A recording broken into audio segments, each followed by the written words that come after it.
Okay, ni kita buat software update yang terkini di V1663. Mula-mula download dulu dia punya software tu daripada Masalah Time punya web page ni yang kita bekalkan. So download daripada sini.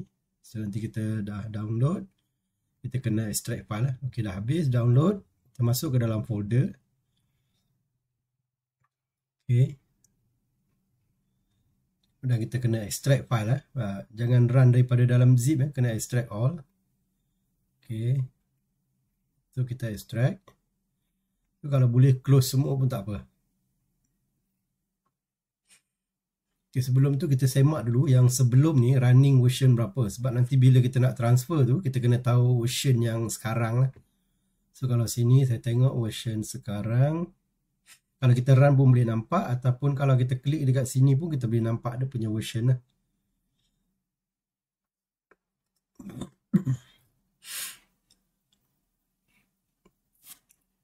Okay, kalau kita letak kat sini tangan kan, okay, kita boleh nampak sekarang ni version 12, memang lama lah. Ataupun kalau kita run software ni yang asal sebelum tu, okay, kalau kita run kita boleh tengok pada bahagian atas pada title tu. Macam ni, kalau kita tekan ni ada title ni, ni V15, tadi V12 tu, V15 mungkin dia dah buat software update tu tapi dia pakai version yang lama. So kita akan update daripada V15 lah. Okay, pergi balik dalam folder download tadi yang kita dah extract. Okay, jadi update ni kita run dulu Masalah Time update. Okay, batch file lah, jangan, kita kena run batch file ni untuk dia buat auto backup semua. Kita akan run.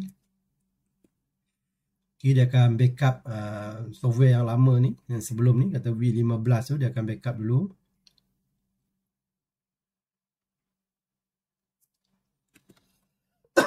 Press any key, just press enter je lah. So dia akan copy file download. Okay, kemudian dia suruh run, klik more info, dan kita akan run anyway lah. Ni kita dah boleh close lah, press any key, dia akan tutup command prompt tadi. Okay, yang sini yang paling penting bila dia akan keluar demo ni, kita kena buat pada logo Kaabah ni. Kemudian yang version baru, dia ada last sekali, kemaskini perisian. Ini kita cuma transfer asas je. Kebanyakan software yang sebelum ni, dia punya configuration dia memang jauh berbeza lah. So kita akan transfer asas je ke maskini.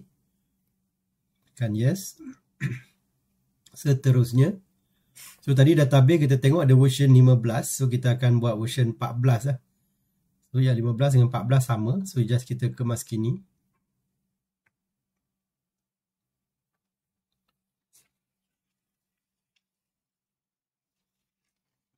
Okay, seterusnya kita akan transfer data file yang lama pula ke maskini. So ni dia akan transfer file yang lama ke dalam folder sistem yang baru lah, version yang baru. Okay, dah kita tutup.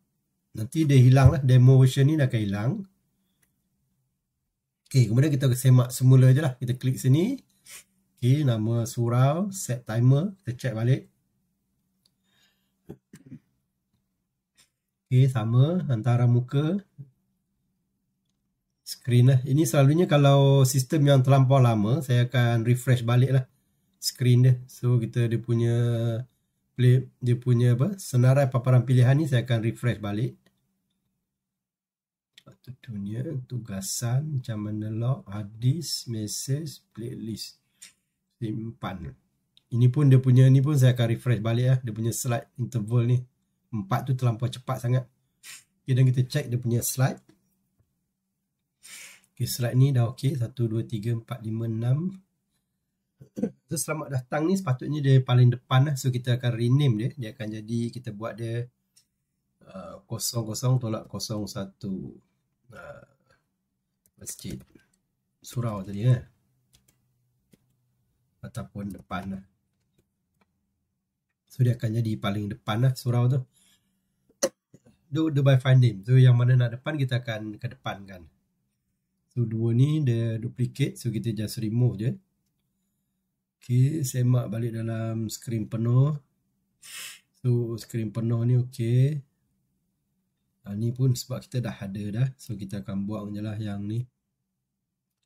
Boleh tekan control ya untuk multiple selection. Tekan tolak dia akan delete 3 slide atas tu lah. Ini kalau dia orang guna, kita akan masukkan dalam ni lah.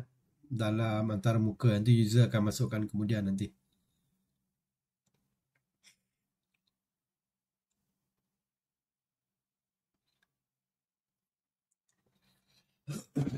Okay, so maknanya semua dah okay dah dia.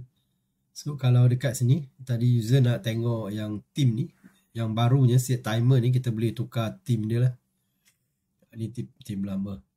Okay, so kita bagi default yang team lama je. Nanti user boleh pilih team dia sendirilah. Okay, tu mudah je. Itu yang kena buat lah. Yang penting tadi kemaskin ni configuration database dengan dia punya file lama tu. Okay, sekian. Terima kasih.